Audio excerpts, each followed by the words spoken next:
Thanks for joining me in this series of videos about how to mix live music.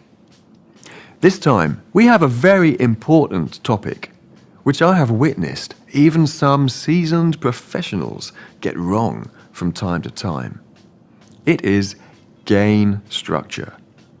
It's crucial to understand if you want to get a clean and consistent mix every time.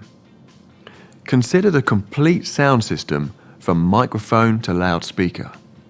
There are several points at which the signal can be made louder. The input gain to the mixing console, the EQ, which we haven't studied yet, the input channel fader, the group or DCA fader, the output fader, the speaker processor, if used, and the power amplifier.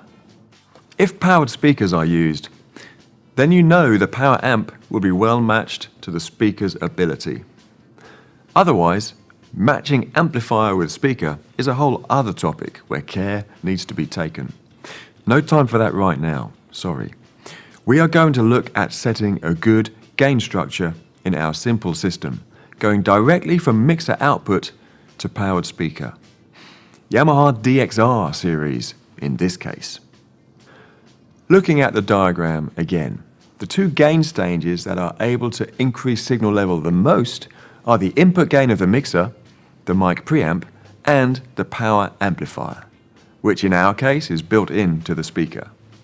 It is crucial to set these well to avoid both disturbing hiss during quiet moments and distortion during loud moments. Each stage has the ability to add noise to the signal. And if you start with noise, you will end with more noise.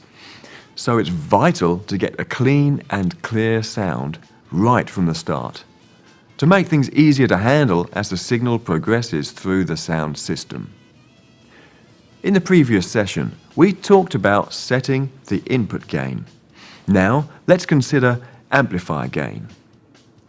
For simplicity, let's start with some music playback. Play some music which is similar in style and energy to the band that will later perform live.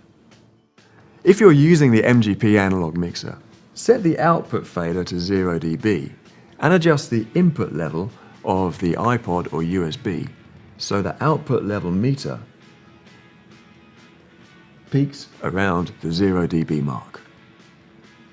With the powered speaker levels at minimum, turn on their power. Then bring up their level until you reach the maximum sound pressure level you require in the room. With a TF mixer, use stereo input 1 with the USB connection. Use the gain finder to light up the central green indicator. Set the input channel level to 0 dB and the stereo master fader to 0 dB. Connect the powered speakers, turn them on, and gradually turn them up. Use some kind of level meter or even a smartphone app to check these levels are safe. Remember that any level above 85 dBA has the potential to cause hearing damage if endured all day. Any sustained level above 100 dBA has potential to cause instant and permanent hearing damage. And depending on the country or region, it could even be against the law if you don't provide staff with hearing protection. So please take great care.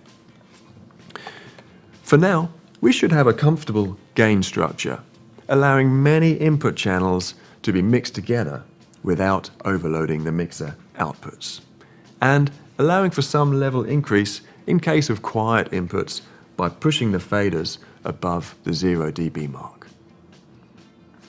Now, let's explain the difference between analog levels and digital levels. With an analog mixer, 0 dB marks the position of nominal level. Remember, the nominal level is the most suitable signal level for which the mixer is designed to handle effectively. The amount of gain above 0 dB is often referred to as headroom. This allows for many channels at nominal level to be mixed together and for EQ gains to be adjusted and increased and so on. But if you push it too far, the signals will gradually distort.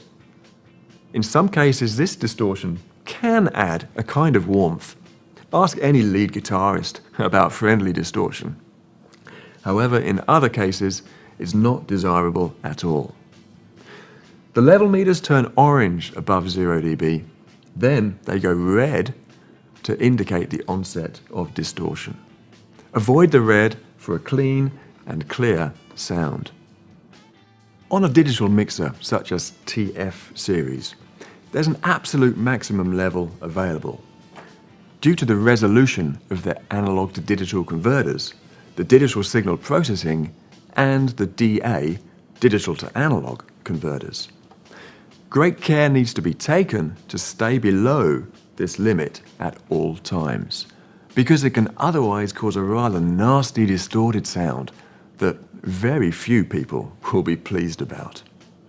So, to allow enough headroom, we treat the -20 dB FS, that's 20 dB below full scale, as the nominal point.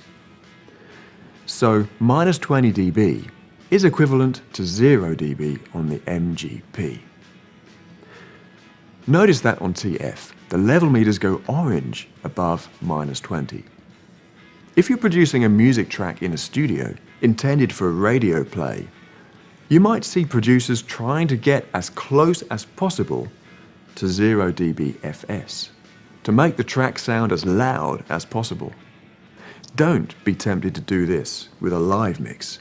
Live music is much more dynamic, often with sudden loud and quiet passages, which you don't want to flatten, as it can create a lifeless experience for the listener. Keep that headroom available. There is no advantage to saturate the input of a digital mixer, because it will not sound warmer like a vintage analog console can. They're designed to have a consistent sound character, no matter what the signal level is. Digital mixers such as TF have another advantage: digital gain as well as analog gain. So once you've set your output and your speaker levels, if you find the input is still too loud to have the fader at 0 dB, you'll need to either turn the fader or the input gain down. Now, bringing the fader down could bring it into a zone of higher sensitivity, where small movements cause a large level change.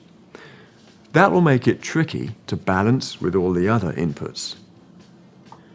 Keeping the fader around 0 dB is the safest and most accurate zone for mixing, especially important with the shorter 60mm faders of the MGP mixers.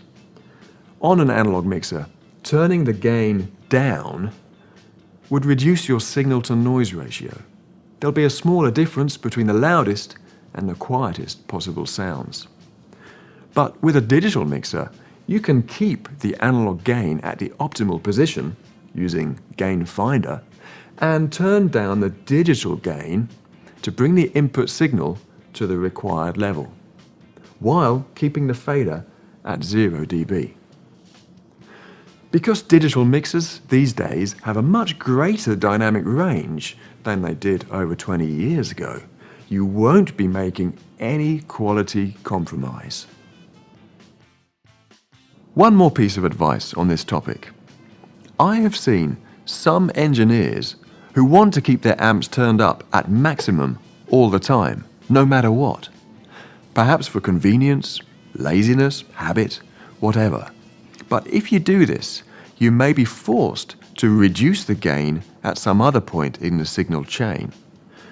Perhaps at the stereo output of the mixer, or even at the mic preamp. This is not optimal.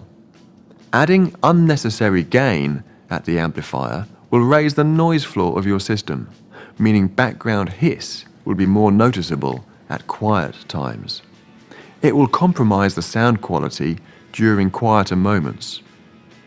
Running the amps at a reduced level can not only provide a better sound, it will also help them to stay cooler, be more efficient, and last longer. In the next few videos, I'm going to explain about high-pass filters and parametric EQ. essential tools for shaping the sounds picked up by the microphones, and also for shaping the sound of the speakers to suit the venue. Don't miss it.